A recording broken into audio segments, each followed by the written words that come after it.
para lang magmalinawon. Apan, ang kamatuoran mo padayag, muhayag, musidlak, mugawas gayud ang kamatuoran. O kini nga kamatuoran kinahanglan nga mahimong hinungdan sa pagkabahin-bahin. Ang kamatuoran mo mahinungdan di ay igsuon. Mo di giingon nga si Jesus ang cause sa division. Kay siya man ang kamatuoran. Ug tungod sa kamatuoran nga ato pagahisgutan karong kagabhion, mo kini ang mga hinungdan nga adunay pagkabahin-bahin ug pagkaguba sa mga relasyon. No, kuya po si Jesus, kay pwede din siya mubahin, pwede po siya mo restore. Kanong panahon na daghan kayong beliefs and practices, di ba? Nga socially accepted, nga kawan gani kay legally na gani, legal na. Ang uban is kanang gina-celebrate pag yun. Apan sukwahi sa kamatuoran nga nasulat sa Biblia ug supak sa sugo sa Ginoo. Pero ngano man, di ba? Kabaluta nga siya sayop, kabaluta nga kana siya dili pwede, supak na siya sa sugo sa Ginoo. But then nganong gi-accept siya sa society? Nganong gihimo siya legal? Nganong gina-celebrate pa siya? Ug mao kini ang problema sa mga Kristohanon nga giatubang karon. Kay even ang Christian is mo compromise. Even ang Christian mutago sa kamatuoran kay mahadlok. Why? If we tell the truth, people will think we are unloving.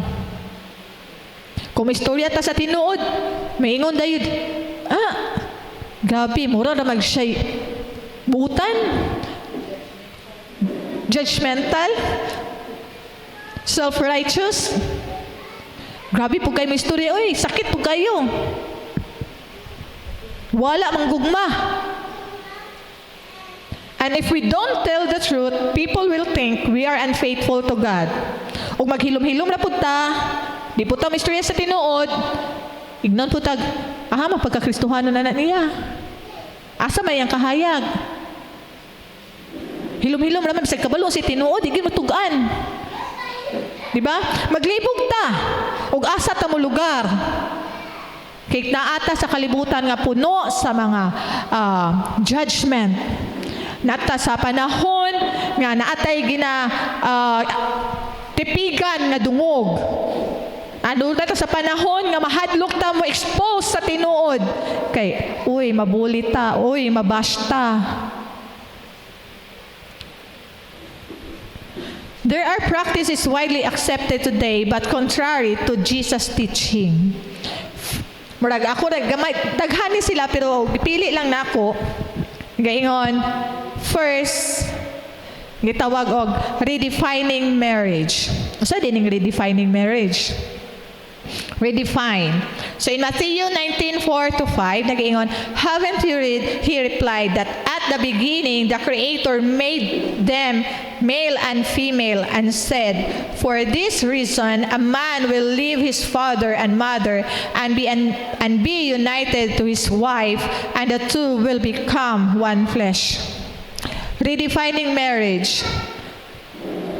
Kana bitong gi-redefine? Kana bitong gi-usab? Ang marriage gibuhat sa Ginoo between male and female. O klaro kay na si Biblia mga igsoon.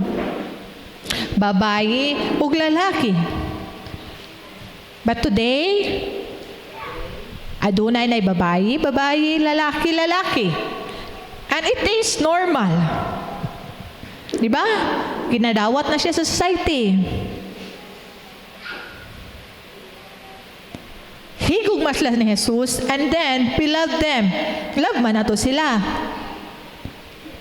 But they must know the truth. Dili pwede nga nahigug mata ato na lang po silang taguan ang kamatuoran tungod kay sa nahigug mata. But ang true love, mustorya sa tinuod. Ang true love, dili mo compromise. Ang true love is adunay kanang pagbati ba? Nga concern ba sa matag usa? Di ba? Daghan matag friend, daghan tag kailang nga naa dara nga group. Even ako na ko'y mga amiga, barkada. Yes. Lisod kayo, may istorya tag again sa ni kay grabe kayo ang social media karon. No? May istorya lang kitag dautan batok nila. Judgmental na dayon kay ta. I-bash na dayon kay ta. Igno na dito, asa naman imong gugma? Nakigugma ay biya na sila. Nganong di man pwede, di ba? Ang Ginoo nagsugo to love each other. Yes, we must love each other. But then, tanawon po nato ang kasulatan. It is clear in the Matthew nga in the beginning, the Creator made them male and female. Walay lain. Nakabantay ko filled up kang form na kayo ng sex. Male, female, kuan. Wala, ingon nga unsa sila, gibutang lang itong unknown. Dili lang kami istorya. So wala kay sex. O, why gender? Kaya nga naman, God, ang Ginoo is nag-acknowledge sa male and female ug sila ang unite into marriage. But then, the society today is legally accepted. And murag normal na lang kaayo na nato. But the truth is,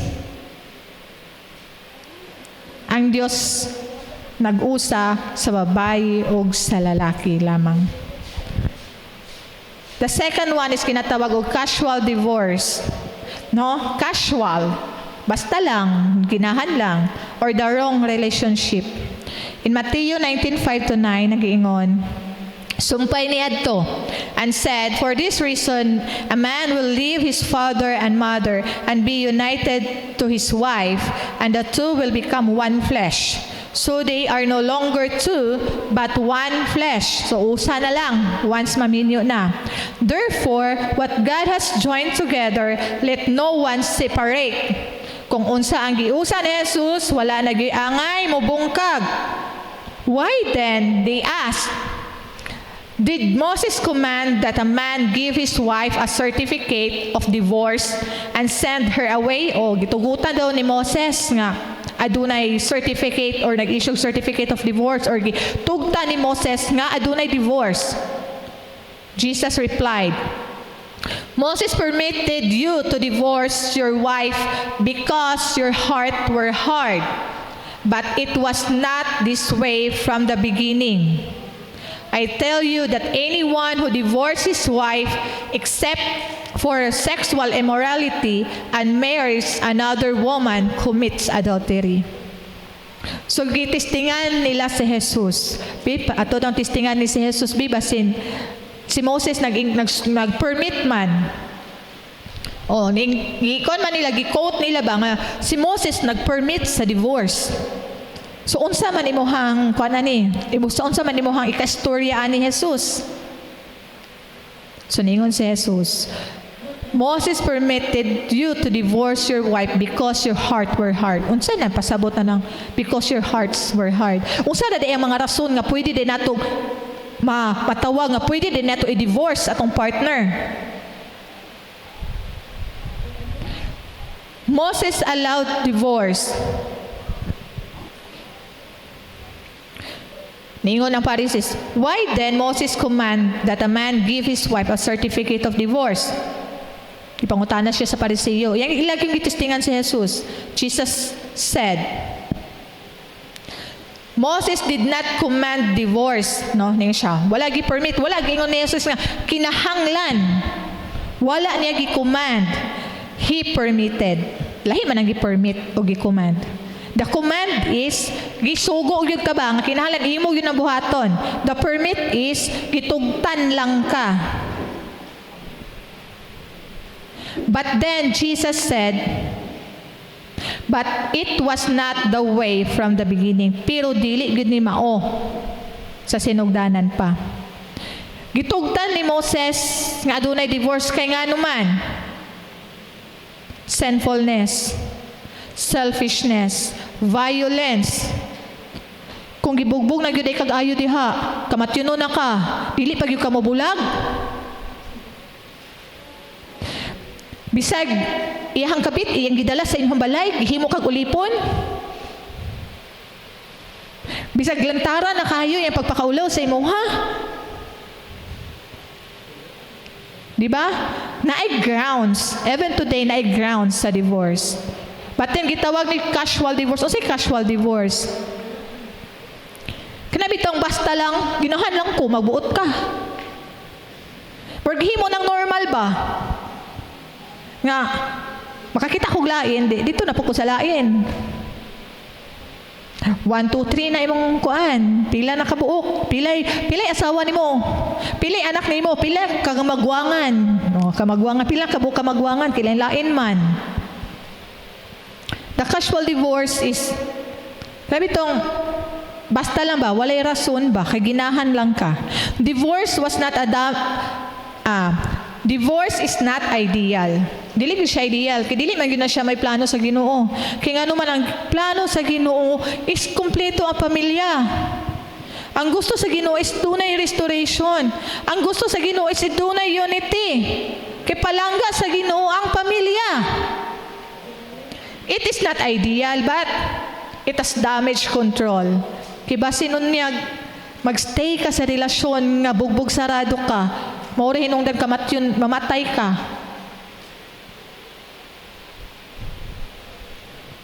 But it was not this way from the beginning. Dili gud ni mao ang plano sa Dios. Kaya ang plano sa Dios is kaayuhan gud siya. Mobito niingon si Jesus sa second verse 9. Anyone who divorces his wife except for sexual immorality and marries another woman commits adultery. So dili basta-basta. Dili pwede nga gusto lang ka. Nag-remind si Jesus, no? Nga kung kinsay mo divorce yang asawa ug makigmin og lain, makakumit og adultery. Sala. Kay mong rason man ngano ni bulag ka kay tungod man gusto ka mangitag lain. Jesus reaffirms that marriage is permanent. O yun sa'yo mag-isulan nga kami niyoon karon, mauna yun na siya. Permanente ang kami niyoon, mga importante yun mamili ta kung kinsa atong miniyuan. No, mga dalaga gulitaw. Sa mga minyo, wala na tayo choice. Wala tayo choice. Dili na nato pwede iuli.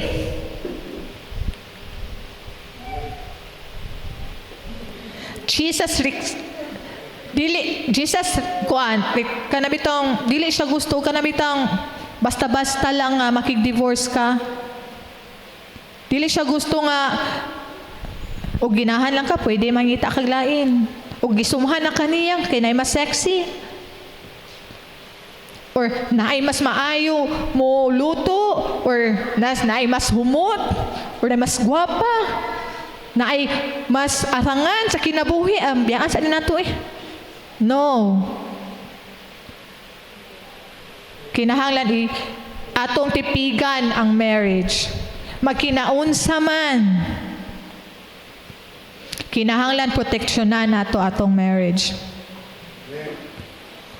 Sa modern manggod karon kay usahay kanito mga vows kani ato pagkakigsaad sa atong mga minahal temporary lang mo bitaw basta lang ang kiminyo murag basta lang gisudlan og kana bitaw nalipay manggo ko karon love na ako siya ron mo akong ipakaslan di pagkaugma what if mag-away mo nawala na ba ang love? Kung mawala ang love, magbulag dayon. Di ba? So bantayan nato igsoon. Kaya ang gugma, usahay, dili na siya kanabitong feeling, wala nag-rely ang gugma sa feeling lang. Kanang basta na naka sa kaminyoon. Kung naana ka sa kapinyoon, it's the commitment. Commitment ninyong duha nga magkinaunsa man, for better, for worse, for richer, for poorer, in sickness and health, till death do us part. No, niagi ba tatanan ana? Ay, di tanan di ay kinamani dalaga gulitaw diri dapita. Pumuuna ba? Magkinaunsa man, till death do us part.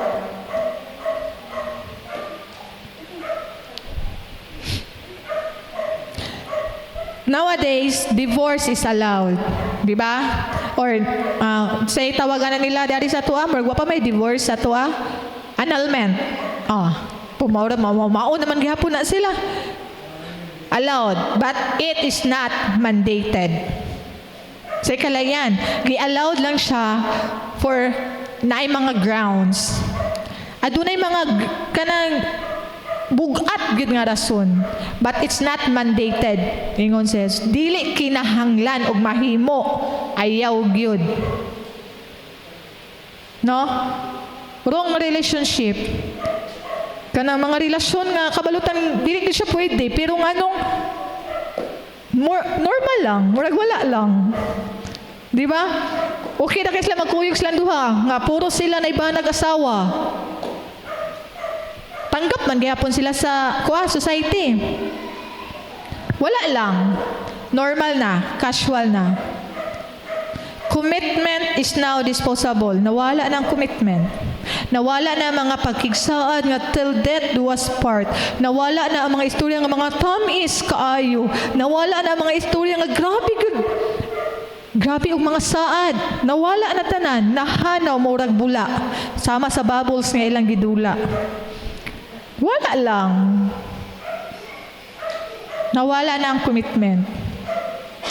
The next one is called revenge. Pagpanimalus. In Mateo 5:43 to 44, nag-ingon, you have heard that it was said, love your neighbor and hate your enemy. You have heard that it was said, ningon siya, nakadungog ba mo nga gistorya ni? Love your neighbor and hate your enemy. But I tell you, love your enemies and pray for those who persecute you. No? Revenge. Nowadays, normal na kayang revenge sa mga pagpanimalus. Kaya nga naman, wala gyoy, gusto mapilde. Hayahay sila. Ana magyudayon. Kinahanglan di ko makabalos. Sila lang sige, ako na pod. Ana magyud ni. Kinahanglan magyud manimalus ang tao. Puli-puli lang gud ta. Ana, puli-puli lang gud ta. Kay wala gyoy magpapildi. But God commands kani sugo yun ni Jesus. Love your enemies. Higugma ang imong kaaway. And pray for those who persecute you. Iampo kadtong mga taong nagdaog-daog nimo. Sometimes, and most of the times, lisod gyud kay ni sa sundon. Lisod kini sa sundon sa mga taong gahi o kasing-kasing. Kaya nga naman, amatay pride. Maigo man ta sa pride. Hayahay kay sila. Kinahanglan di ko makabalo, sila lang sige. Jesus tells, love your enemies. Huna-huna, igsoon ang dagway sa imuhang kontra, kanang gigdumtan, yun mo gayong. Huna-huna daw. I-ana yun, i-picture out. Kaya dagwaya, kaya ka na niyo mo higugmaon? Kanang dagwaya, kaya ka na niyo mo iampo? Kanang dagwaya, kaya ka na mainog mga unta? Diba? Lisod kayo. Mo bitaw nga ang kalibutan karon ang kamatuuran, lisod kay dawaton. Pero tago ta sa kamatuuran. Dili na to'y padayag ang kamatuuran, kay lisod kay siya, even kita maglisod tag dawat. But mauni ang tinuod mga igsuon. Kinahanglan nato higugmaon ang atong mga kaaway. Dili taan ang mga kinahanglan makabalus. Kinahanglan makabalus, kinahanglan mudaog na pugko. Try to love. Kaya ang pagpanimalos iya sa Dios. Dili man angay ikaw makigbisog, dili man ikaw makig-away. Surrender sa Ginoo. Ang Ginoo na'y bahala mo plastar. Kay ug ikaw makigbisog, ug ikaw gyud makig-away, wala kay kalahian nila. Lagot ka nila. Kay ingon na sa batasan, pariha naman mo. Walay kalahian. Ug gusto ta ubarog sa kamaturan, kinahanglan mo separate ta sa kahayag, ang kangitngit mo separate na. Dili pwede mag-usa. Nata sa kahayag, so dili ta magpapilti sa kangitngit. Ipakita ang kalahian. Kung sila dili kaya mo higugma nimo, try ikaw higugma nila. The greed, pagkadalo. Grabe ning pagkadalo, murag normal na kay ni karon. You cannot serve God and mammon. Pagkadalo ba kana bitong kwarta? Kanang corruption ba? Normal na kay corruption karon. Dili na gyud na siya ingon nga wa kabalo ang tanan. Naagyo na siya bisan asa ta. Dili lang sa government. Bisan sa panimalay naa.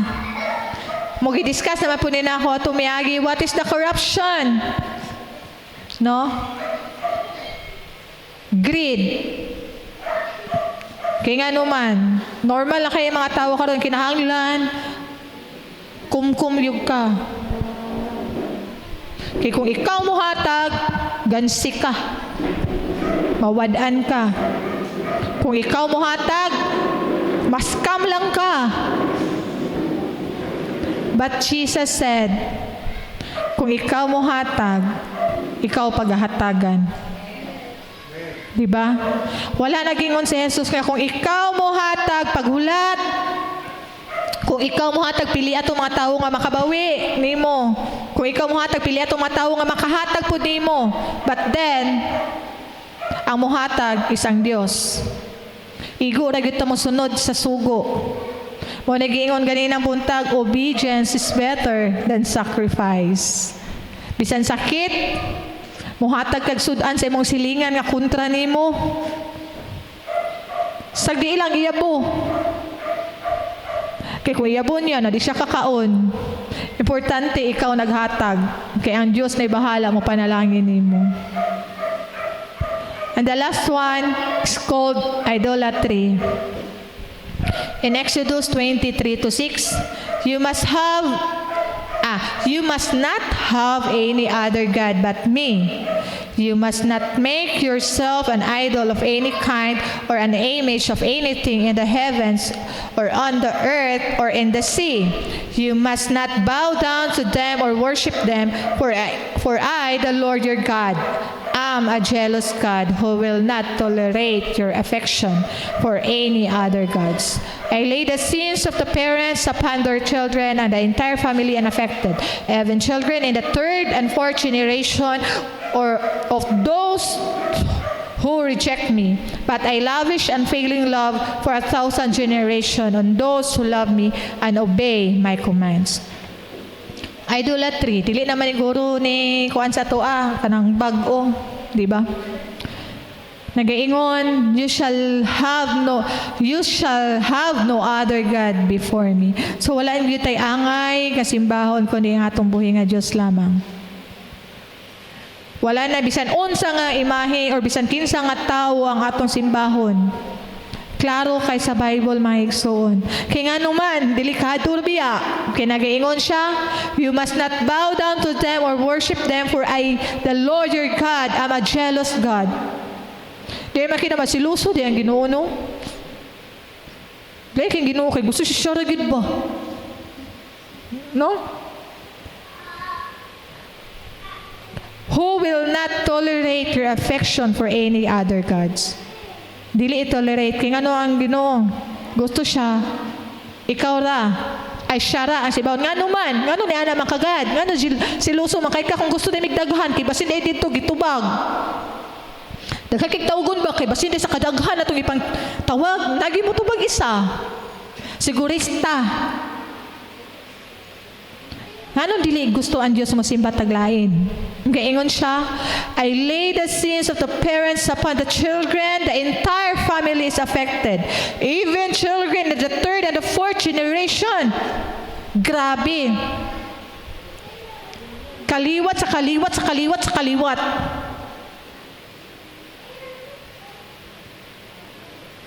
For those who reject me, ingon siya. Timan-anday niya. So dili siya gusto maigsuon nga ang imong kaliwat mo kuan ba kana bitang mo salo sa mga sala sa imong mga apuhan. Kaya nga no gusto sa Ginoo. Ngayon siya, but I lavish unfailing love for the 1,000 generation of those who love me and obey my commandments. Iyang panggaon, higugmaon, lugayo. Ang mga generation, ang mga tao na nag-obey sa iyahang mga sugo. So, kung gusto ka igsuon, nga i-bless imong family, imong mga apo sa tuhod, o apo sa kumingking, sugdi ang pagpangalagad sa atong buhi nga Dios. O pinaagi sa atong generation karon, adunay mga generation nga mabutay nga makaila sa atong buhi nga Dios. But then, the society today is unsa? Kabalo sila sa kamatuuran, imposible pagwas la kabalo. Imposible gawas la kabasa nga message. But then, they deny the truth. Why ka ha? Ngano ka ha? Mao na magudang namatahan. Mama ko, diri magukugad ako. Ug mao na ang atong misyon. Pagpaila o pagpadayag sa kamatuuran nga natabunan. Pero dili ta dapat mag-judge. Dili ta dapat judgmental. Look, gustuhan na judgmental yung kaayo. Basta simba de may Diyos is may impyerno de dayon mi. Kadungog mo na istorya? O kuan de mi ka na part de mi sa dili de mi male o female kay wa mi kabalo ug unsa mi. Si impyerno de dayon mi. Culture often says, if it feels right, it brings success, and make you happy, just do it. No istorya sa kalibutan. Tayo pamatin ni mo sakto man ka. Wa kay nasagasaan. Malipayon ka. Buhatan na. Sagdiin na sila. Importante ikaw. Importante kung sa imong gibati. Importante kamo nga naghigugmaay. But what God says, in Luke 9:26, deny thyself, take up thy cross, and follow me. Deny yourself. Dili ikaw na. Dili kung unsa imong gibati. Dili kung unsa imong gikalipay. I-deny nimo kana bitong baliwalaon na nimo ba? O kung gusto ka mo follow ni Jesus, take up thy cross and follow me. Mauna siya sa disciple. No? Nga, dili na bahin nimo, dili na ako nga pagka-ako, dili na ikaw nga pagka-ikaw. Kundili si Jesus na maoy magdominar sa imong kinabuhi ba? So kwahi siya sa istorya sa kalibutan. The kalibutan says, ikaw. Importante ikaw. But God says, siya ang unaha. Jesus did not create division. The truth reveals it. Dili gusto ang Ginoo dunay division, oy. Unsa di ang naka-divide? Ang kamatuoran. Aduna na mga pagkigsumpaki. Mabito na yung mga debate. No. Kaya aduna na yung pagkigsumpaki. Once ikaw makabalo sa kamatuoran, may istorya na manggug ka. Mao na siya nga, even sa family, na ay makiglalis. Adunay pakiglalis. truth and love dili dapat magbulag. The truth without love becomes cruelty, but the love without truth becomes deception.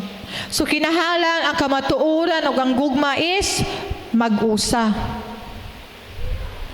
Truth without love becomes cruelty. Ang kamatuoran kung walay gugma, dautan. Ano man, kinigid ang tinuod, nawala na imong gugma sa tawo. Kaya mo judgmental lang kay ka, mao gyud ang tinuod, ikaw maimpyerno ka. Ikaw lalaki ka nga nagsuot pang babae, maimpyerno ka. Kamo nga nangabit, maimpyerno mo. Nawala na ang gugma. Kisya na ni-decide. Kaya mao gyud ang tinuod mo ni nasulat sa Bible. Kamo nga nagsimba sa mga Diyos, pangsunugon mo. Ano ba? Ahan ang gugma. The love without truth becomes deception. Ang love po nga sige lang taga-love. Tungod kay love na to, dili na ko siya sultian. Uy, walain pa lang siya na ako. Masakitan pa lang siya. Mag-away pa lang me. Bisan kabalo ko sa tinuod, sagdaan na lang na ako siya. Kinuunay bahala niya.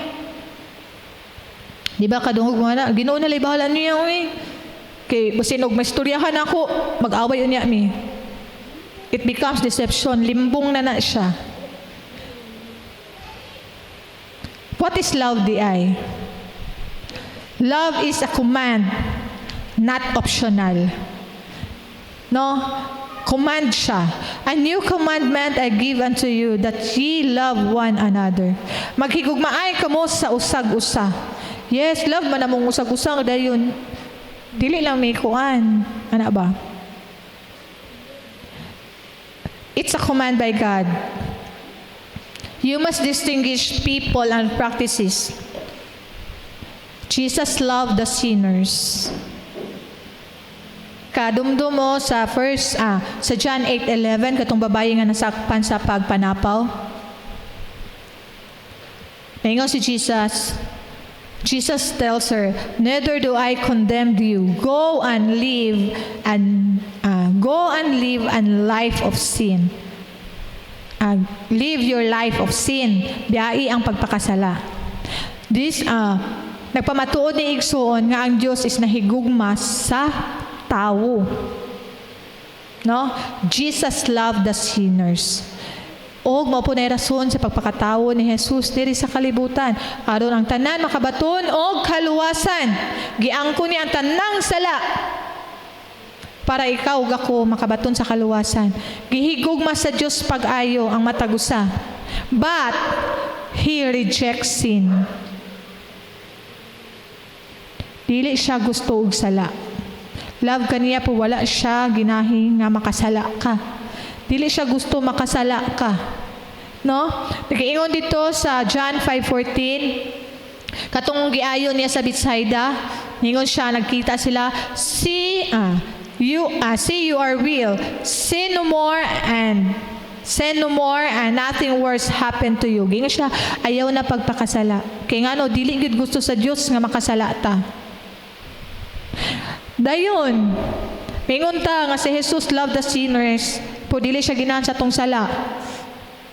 So pwede na di ko maluwas kay love man ko ni Jesus, do makasala ako di. Ako ang sala, ako lang biyaan. The two must go in one man gihapon. Kay di man ka pwede matug langit. Kinsa di mo pabilin sa yuta ang sala ara. Diyan katong tawo mo saka.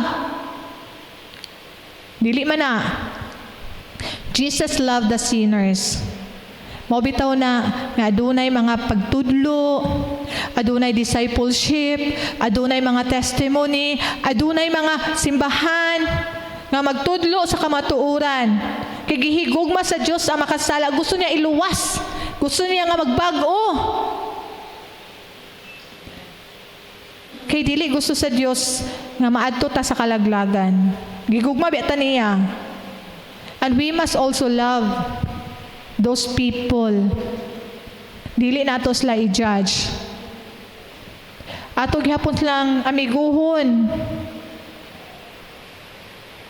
Dita magpaka self-righteous nga dili ko kay matakdan pa lang ko. Hadlok po ka matakdan kay so dili day ka sure sa imong life nga ikaw manakod. No? Respect every person. Mga kinahanglan gyud nato irespetaran gihapon sila. Reject behavior that contradicts God's teaching. Pero kato mga again sa Ginoo ayaw gyud mo compromise. But then show love. Love gihapon. Ayaw i-condemn. Ayaw i-judge. Sulti lang sila sa gugma ba? Kahit ang storya lang ba nga mahinahon. Sahay manggod kay kanibit ang istorya nato nga pinasuko. Abi pa lang nasuko na ta. But then show compassion ba? Hinahinay, sulti sa kamatuoran. Jesus begins with a relationship before correction. Aduna siya pakigrelasyon, adi sir ka mo correct. Ang uso manggod karon kay bisag di mo amigo imong koreksyonan. No. I-judge dayon nato. But then, the example ni Jesus begin with relationship, not correction. When Jesus kato nakikaon siya ni Zacchaeus,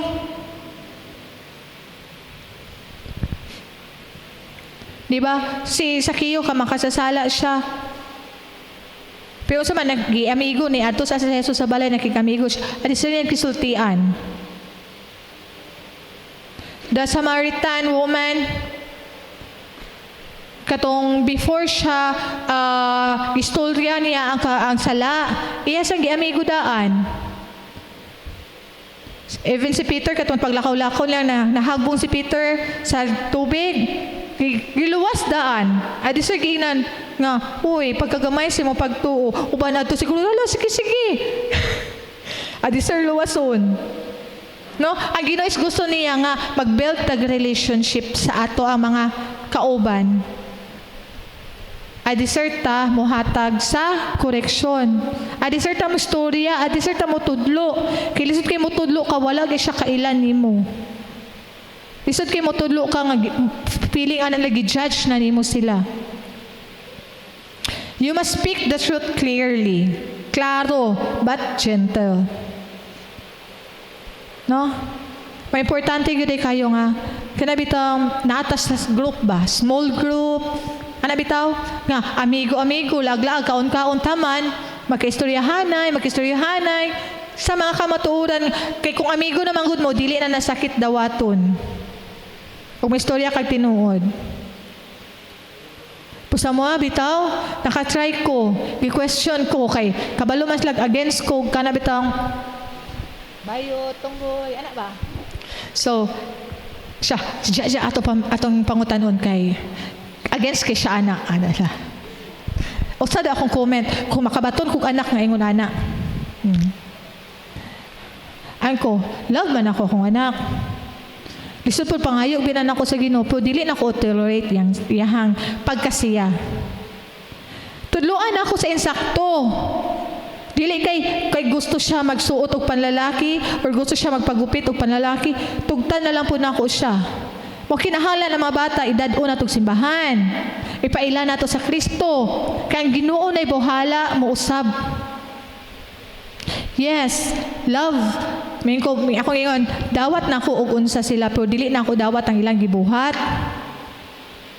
Ang Ginoo nay bahala mo usab.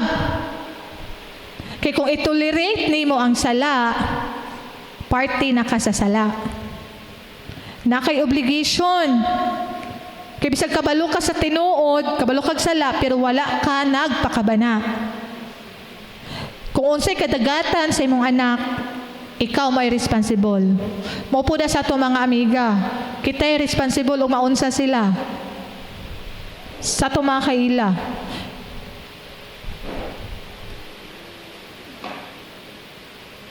So we must love each other. No? Higugmaon din nato. It's a command. Love does not redefine sin. O ang love, rejoiceth not in iniquity, but rejoiceth in the truth. Understand that love and truth are not opposite. So ang love o ang kamatuoran is wala gyud na sila nagbulag. If you love, you must tell the truth. True love is mukurik sa sayop. Moray true love, mukurik sa sayop. Ug adunay concern sa imo ang isig katawo. If something is truly harmful, kamitang kuan, paghilom na lang ka kay masakitan man, maghilom na lang ka kay basin nay relasyon nga mabungkag, or maghilom na lang ka kay mabash ka, maghilom na lang ka kay uy, narabaw ko'y gitipigan nga posisyon. Silence is not love. Ang paghilom-hilom ni mo, wala ka nagpakita o gugma. Kaya ang tinuod nga gugma igsoon is mo istorya gyud na siya sa tinuod. Hold firm to the truth without redefining it. Ug unsa ang kamatuoran, maotog yun. Ayaw usba-usba nga kinahalan mo fit siya sa society. Ayaw usba ang tinuod. Ayaw i-twist ang tinuod para lang yun mo fit ka. Kidaghan kita grason na ba? Do not call good what Christ calls sin. Ayaw tawag okay na siya. Maayo man na siya. Bisag kabalo ka daw na against na sa Ginoo. Same-sex marriage mo, okay man na siya. Importante, nagkigugmaay mo. But then, the Bible says, it's not. Do not stay silent out of fear of rejection. Ug naka sa circle nga kinahanglan yung kami speak out about God, kinahanglan yung kami stand about God. Ayaw paghilom. Labi na questionon na ang imuhang pagkakristohanon ug ang Dios. Sometimes manggod ka na bitong i-test ka ba? O unsa gyud imong baruganan. Do not stay silent out of fear. Okay, out of fear of rejection na basin ni-reject ko sa grupo or basin madautan ko or basin kontrahan ko nila. If you know the truth, my son, the truth will set you free. Do not soften truth to gain approval. Ayaw nga, hilot-hiloto ni nato siya para makauyon sila. No. Faithfulness is measured by obedience, not popularity.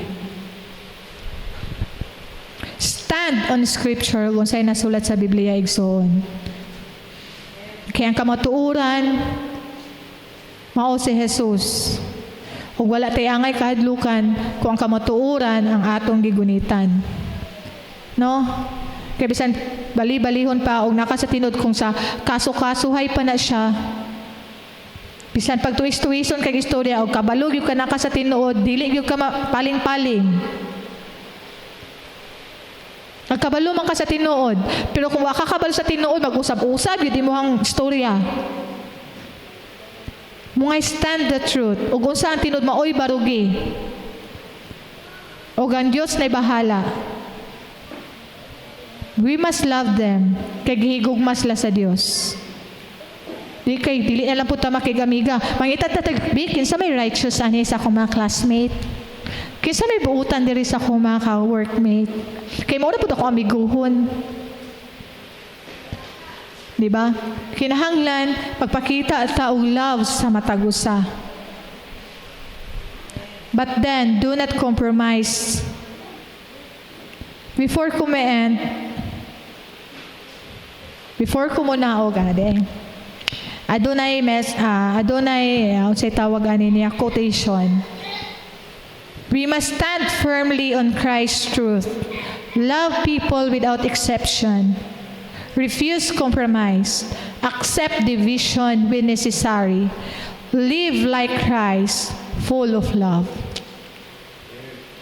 Klaro may igsoon, ang gugma importante kaayo sama sa paghigugma ni Jesus sa mga tawo nga makasasala. Gidawat sila ni Jesus, o giingnan sila ni Jesus, lakaw o ayaw na pagpakasala. So sa ato ang kinabuhi, kung naman tayo mga kaila o gunsa, higugmao na to sila. Sila nga pagkasila. But then, do not compromise. Sa dikta, sa kalibutan, nga sukwahi sa kamatuoran nga gipadayag sa atong buhi nga Dios. Atong timanan mga igsoon, kung walay mo barog ang generation nga maabutay at makaliwatan tuwa sa kalaglagan. Pero kung kita mo barog sa kamatuoran, kita mahimog blessing, so kita mahimo nga kanang ugat ba nga atong generation is i-bless. No? Kay usa ka saad na sa atong buhi nga Dios. Usad sa iyang mga promise nga kung kita mo follow sa iyang command, mo obey sa iyang i-bless ang atong mga generation. Lami kaayo nga ikaw mahimong blessings ay imong anak na panalanginan tungod nimo. Di ba anak ba? Pero kung imong anak kadautan ang madagatan, ikaw may hinungdan. Muna nga, kinahanglan, ipakita nato ang itong gugma sa matagusa, uban sa gugma sa itong buhi nga Dios, apan barog ta kung unsay tinuod. Men, dalay ko na itong buhi nga Dios, ang katunggan naghimaya kung nabalik nga na kaniya, balik ko sa tagdumala.